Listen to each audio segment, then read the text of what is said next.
Nova Guest List Podcast with Kieran McGuinness. The very best in indie, alternative and homegrown music from the seriously addictive Radio Nova.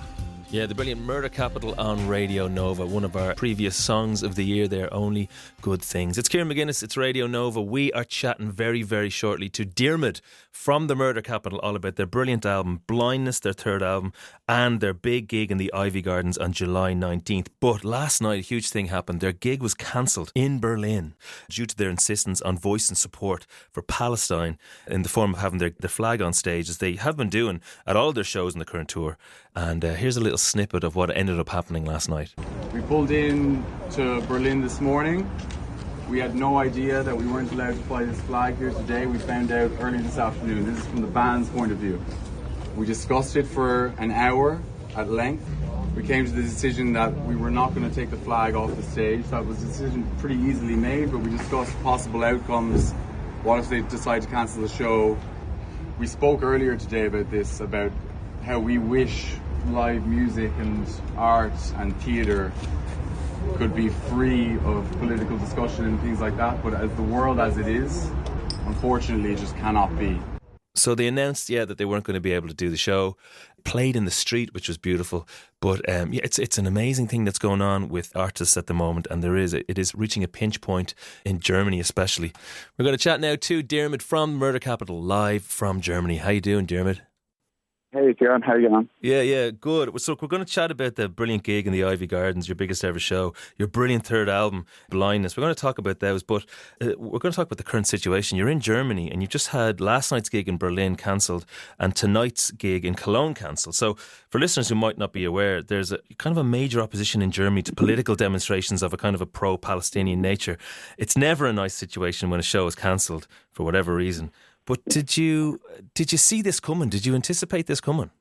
Well, when we got into Berlin, we set up as usual. We got into the venue. We certainly had a discussion about temperature of the climate when it comes to a place like Berlin and Germany.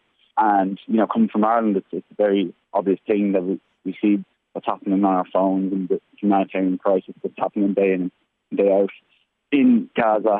And, for our show, we feel like it's such a small gesture to have the Palestinian flag visible on a base cab during our shows, which we've travelled to Japan, Australia, New Zealand, gone around the UK, and gone through Portugal and Spain and Italy.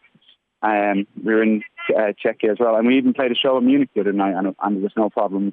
And then an hour before doors, we were told, that the gig wouldn't be happening if we didn't take off the flag. So, we felt that would be a huge political statement to take off that flag, since that we had it we've had it on every show.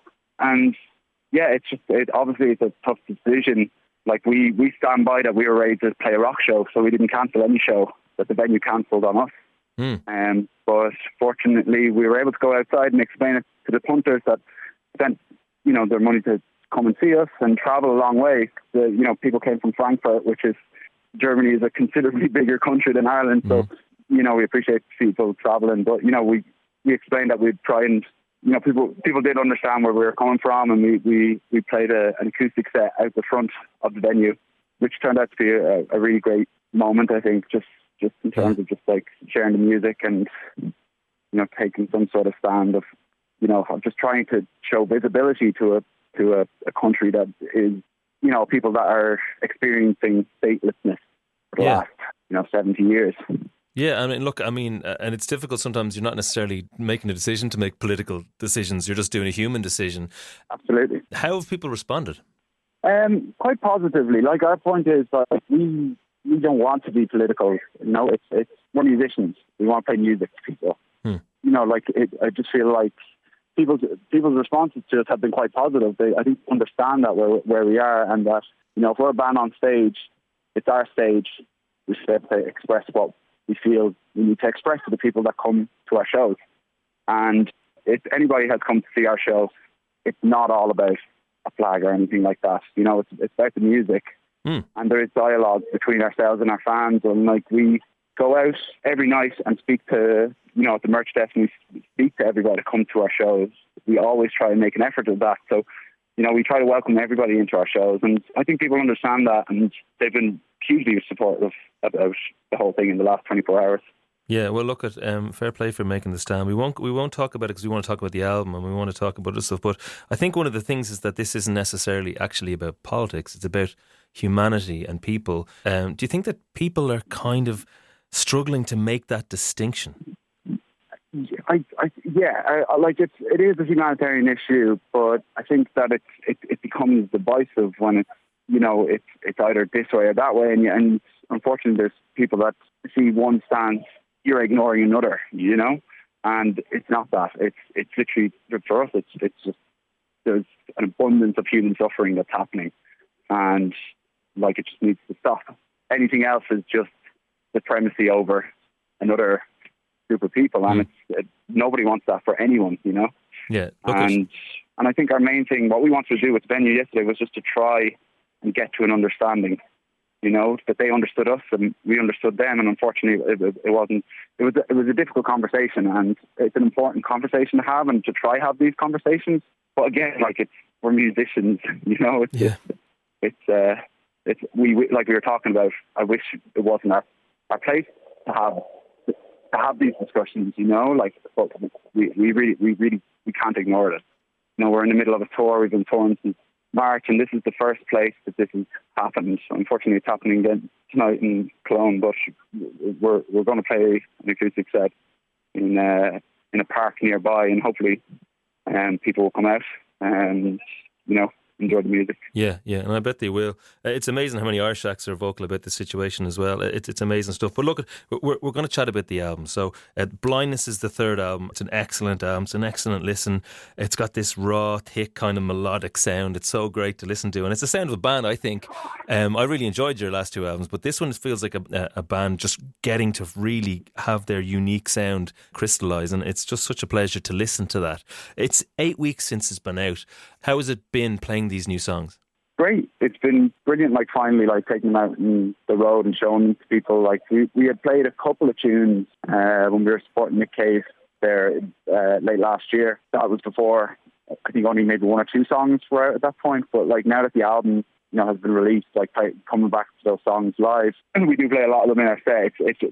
They feel better every night, and there still is a bit of figuring out, I think, for us when we play songs live, of just making them feel the way that we want them to every night. But the reaction is great. I feel like that they really represent a progression for the band, in terms of our whole sonic sphere and our whole live show. I think it really does tie up a lot of loose ends for us, and yeah. Yeah. I think it's funny that the album is called Blindness, because I felt like a lot of the themes on it were about seeing things clearly, or seeing things for the first time, or seeing things through a different eye, and I think that's an interesting thing. Is that something that you deliberately decided to write about, or was it something that you saw was a theme afterwards? Yeah, well, I think when it came to kind of naming the album and giving it a title, and then seeing the themes that kind of came up, it came up afterwards. So it's in Blindness, the things that you might not see upon maybe reflection and stuff, and it's really about the things that might be on if you have tunnel vision, and it's just the emotional blindness that you might have towards things. But I guess when we're playing these songs live, even now the songs I'm seeing things in the songs that I wouldn't have seen even last night when we had that acoustic show. There's something about the songs that when you play them in different contexts, how they can mean different things, and then suddenly you can see them in different lights. That's my takeaway anyway from the album. Yeah, there's momentum throughout the album, and there's an energy throughout the album, which I think is just kind of relentless in a way, even on the kind of more kind of not jaunty, but the ones that have much more melody to the fore. There's still this kind of push and this energy through the album. So is that the kind of thing that we're going to feel when we see you live in Ivy Gardens on July 19th? Is that going to be a theme for the gig? Just energy?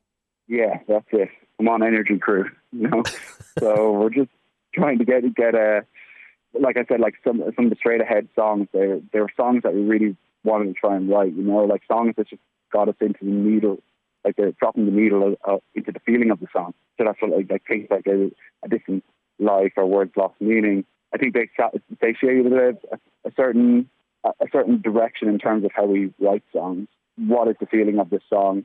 That's it. Like, I'm coming to that quickly and then writing around that feeling. Like, we even have a song that's called That Feeling, and it really is just trying to maintain what is the essence of the song and what does the song feel like. And then, so instead of writing one section, then another section, it would just kind of come together more. I felt like we were a lot freer in writing. And then when we play live in the Ivy Gardens, that's the accumulation of all those shows that we played up until that point.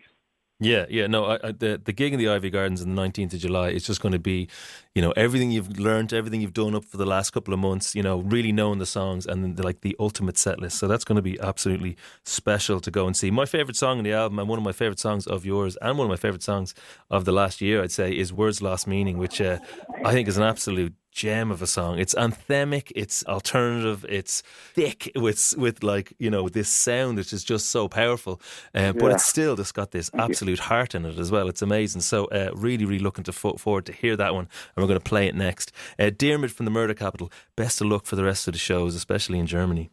Thanks so much, Kieran. Thanks for taking time. Yeah, and fair play on the stance, and we'll talk to you very, very soon, okay? All right, nice one. Thank you. Nice one. Let's play it. This is Murder Capital with the brilliant Words Lost Meaning on Radio Nova.